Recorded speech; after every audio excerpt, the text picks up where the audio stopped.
గగన్, భూమి ఇద్దరూ అడవిలోనే ఉండిపోతారు. ఇక గగన్ తన పంచెని పరదాలాగా కట్టుకొని స్నానం చేస్తూ ఉంటాడు. "ఏయ్ భూమి, ఎలా ఉంది నా మోడ్రన్ బాత్రూమ్ చెప్పు భూమి" అని గగన్ అడుగుతూ స్నానం చేస్తూ ఉంటాడు.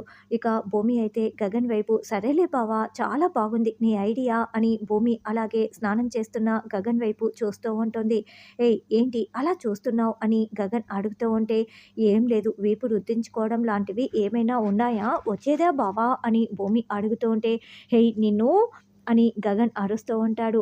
"బావా రుద్దుతా బావా" అని భూమి అడుగుతూ ఉంటుంది. "హే భూమి, నువ్వు అలాంటివేమీ మాట్లాడొద్దు.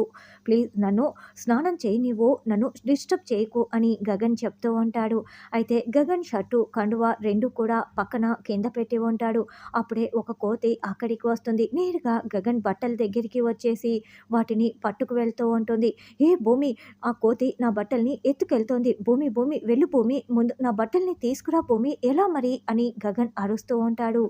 "అయ్యో బావ, ఇప్పుడు నీకా బట్టలు కావాలా బావ" అని భూమి అడుగుతూ ఉంటే, "అయ్యో ఏదో ఒకటి చేసి ముందు త్వరగా వెళ్ళి నా బట్టల్ని తీసుకురా, తీసుకురా" అని గగన్ చెప్పటంతో, "ఉండు బావ ఇప్పుడే తీసుకువస్తానని" భూమి వెళ్తుంది. ఇక ఆ కోతి గగన్ బట్టల్ని పట్టుకొని చెట్టు పైన కూర్చొని ఉంటుంది.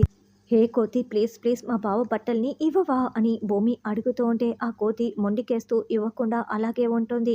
"ఇప్పుడు నేను నువ్వు ఆ బట్టల్ని ఇవ్వాలంటే నేనేం చేయాలి? ఇలా అడగనా, ఇలా అడగనా? కోతి బావ ప్లీజ్ మా బావ బట్టలు ఇవ్వవా? ప్లీజ్ ప్లీజ్ మా బావకి బట్టలు కావాలి ఇవ్వవా" అని భూమి రకరకాలుగా ట్రై చేస్తూ బతిమలాడుతూ అడుగుతూ ఉంటుంది. అలా భూమి బతిమలాడడం చూసిన ఆ కోతి ఆ బట్టల్ని కింద వేసేస్తుంది. హమ్మయ్య! బట్టలు దొరికేశాయి అని వాటిని పట్టుకొని, "బావ కోతి ఇచ్చేసింది బావ" అంటూ భూమి వస్తుంది. "ప్లీజ్ నాకిచ్చేసేయి భూమి, ఇవ్వు ఇవ్వు" అని గగన్ బతిమలాడుతూ ఉంటాడు.